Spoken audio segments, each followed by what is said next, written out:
नमस्कार दोस्तों, मैं आर के स्वागत करता हूं आप सभी का अपने YouTube चैनल SGC सक्सेस द्वार पर। SGC सक्सेस द्वार YouTube चैनल पर आप सभी के लिए मैं लेकर के आया हूं एक 10 मिनट जीके जीएस का शो। इसमें इस चीज को लेकर के श्योर हूं कि यहां से किसी एक या दो टॉपिक से पर्टिकुलर आपका किसी भी कॉम्पिटेटिव एग्जाम में एक या दो या उससे ज्यादा भी क्वेश्चन फंसने के चांसेस रहेंगे। ठीक है, तो आज का जो हमारा टॉपिक है वो है प्रमुख अंतर्राष्ट्रीय सीमाएं। बेटा, दो से देशों के बीच में जब कोई सीमा रेखा साझा होती है तो वह ऐतिहासिक या उनके विवादों के कारण अक्सर करके चर्चा में रहती है। जैसे किसी दो देश के कारण जो बीच में सीमा होती है वो या तो ऐतिहासिक कारण से चर्चा में रहेगी या उन दोनों देशों के बीच में अक्सर करके जो विवाद होता है उसके कारण जो है चर्चा में रहेगी। आज के हम इस शो में आप लोगों से बात करेंगे 10 मिनट शो में प्रमुख अंतर्राष्ट्रीय सीमा रेखाएं। इनमें सबसे पहले अगर हम बात करेंगे तो वो है हमारा रेड क्लिफ रेखा।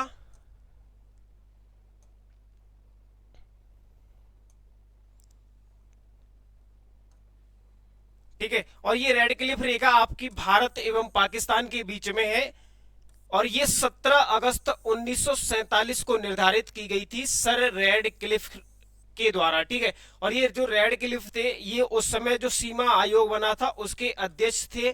ठीक है, और भारत के 4 राज्यों से यानी 5 राज्यों से होकर के जो है पाकिस्तान की सीमा लगती है। आपका पंजाब, गुजरात, राजस्थान, हरियाणा नहीं है, जम्मू कश्मीर। ठीक है, इन सभी राज्यों से जो है क्या होता है आपकी सीमा लगती है। इसके बाद अगला हम बात करेंगे मैकमोहन रेखा। भारत एवं चीन के मध्य सर हेनरी मैकमोहन के द्वारा निर्धारित ये रेखा 1914 में निर्धारित हुई थी और भारत एवं चीन के मध्य में है आपकी मैकमोहन रेखा। खास करके अगर पूछा जाए कभी कभार एक क्वेश्चन ये पूछ लिया जाता है कि जो मैकमोहन रेखा है वो किसी एक पर्टिकुलर राज्य के बारे में अगर पूछा जाए तो वहां पर आपका आंसर होगा अरुणाचल प्रदेश। ठीक है, अगली रेखा है आपकी सर डूरेंट रेखा। डूरेंट रेखा अभी पाकिस्तान एवं अफगानिस्तान के मध्य में है। इसको सर मार्टिमर ड्यूरेंट के द्वारा निर्धारित किया गया था 1896 में। उस समय ये भारत एवं अफगानिस्तान के बीच में थी। ठीक है, अगली हम बात करेंगे बेटा 24वीं समांतर रेखा। ये 24वीं समांतर क्या है? एक अक्षांश रेखा है जो कि भारत के लगभग लगभग कच्छ के पास से होकर के गुजरती है। पाकिस्तान इस पर क्लेम करता है कि ये वाली रेखा है जो एक्चुअल में है, लेकिन भारत इस रेखा को नहीं मानता है। ठीक है, ये कच्छ के पास से होकर के गुजरती है 24वीं समानांतर रेखा। उसके बाद हम बात करेंगे बेटा अगली 17वीं समानांतर रेखा है, वो उत्तरी वियतनाम एवं दक्षिणी वियतनाम के मध्य में है।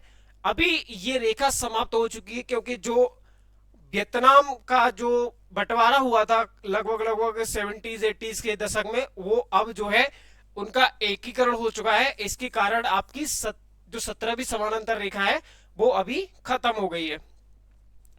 ठीक है, अगली हम रेखा की बात करेंगे 38वीं समानांतर रेखा जो कि उत्तर कोरिया एवं दक्षिण कोरिया के मध्य है।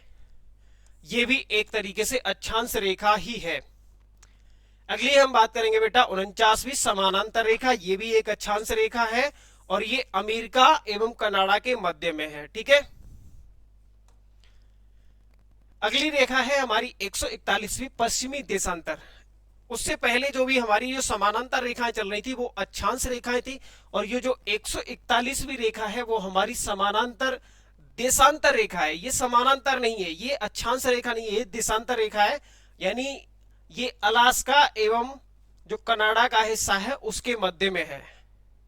ठीक है, अलास्का यूएसए का हिस्सा है जहां पर मतलब जो कि उसने रूस से खरीदा था उसके मध्य में, और कनाडा के मध्य में ये वाली सीमा रेखा है।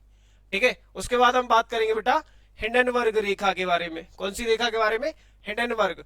जर्मनी एवं पोलैंड के मध्य प्रथम विश्व युद्ध के समय की ये रेखा है। ठीक है, हिंडनबर्ग रेखा। उसके बाद हम बात करेंगे बेटा अगली, वो है आपकी मैनरहीन रेखा। सोवियत रूस और फिनलैंड के मध्य में। मैनरहीन रेखा किसके मध्य में है? सोवियत रूस एवं फिनलैंड के मध्य में। क्लियर है? अगली रेखा की अगर हम बात करेंगे तो वो है बेटा मैगी नॉट रेखा। ये फ्रांस एवं जर्मनी के मध्य में है और इसको फ्रांस के द्वारा खींचा गया था जबरदस्ती। एक्चुअली प्रथम विश्व युद्ध में और दूसरे विश्व युद्ध में जो मित्र राष्ट्र थे उनकी विजय हुई थी और जर्मनी की दोनों युद्धों में हार हुई थी, जिसके कारण से मित्र राष्ट्रों ने जर्मनी पर जो है मतलब अनगिनत और बिना शर्त के ही जो संधियां लगा रखी थी, उसी वजह से ये चीज आपकी खींची गई थी। ठीक है, यानी जबरन खींची गई थी। हम मान सकते हैं कि ये जो रेखा है वो आपकी जबरन खींची गई थी। उसके बाद बेटा अगली जो रेखा है वो हमारी ऑर्डर नीसे रेखा। कौन सी रेखा है? ऑर्डर नीसे रेखा। ये जर्मनी एवं पोलैंड के बीच में है। जर्मनी एवं पोलैंड यूरोपियन देश है, इन सभी के मध्य में आपकी ऑर्डर नीसी रेखा है। कौन सी? ऑर्डर नीसी रेखा। अगली है बेटा सिंग फ्रायड रेखा। सिंग फ्रायड रेखा ये फ्रांस एवं जर्मनी के मध्य में है। इसे जर्मनी ने अपनी सुरक्षा के लिए बनाया था। किसके लिए? यानी जर्मनी के द्वारा कौन सी रेखा बनाई गई है? जर्मनी एवं फ्रांस के मध्य में सिंग फ्रायड रेखा, ये आप लोगों को याद रखनी है। फ्रांस के द्वारा कौन सी है? वो है आपकी मैगी नॉट रेखा। क्लियर हुआ? ये सारी की सारी रेखाएं हैं जो कि अंतरराष्ट्रीय स्तर पर विवाद की वजह से या उनके ऐतिहासिक महत्व के कारण अक्सर करके चर्चा में रहती है और यहां से आपकी प्रतियोगी परीक्षा में कोई एक प्रश्न पूछ लिया जाता है। ठीक है, थोड़ा सा मैं आप लोगों को पीछे एक चीज और लेके चलता हूं। कुछ चीजें मैं यहां पर बताना चाहता था जो कि भारत एवं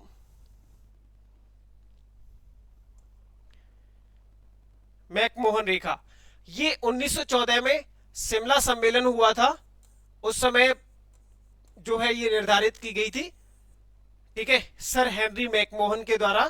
तो मैकमोहन जो है वो भारत एवं चीन के मध्य में, स्पेशल अगर पूछा जाए कभी कभार तो वो अरुणाचल प्रदेश के मध्य में है। ठीक है, क्लियर रहना है और याद रखना है इस चीज को।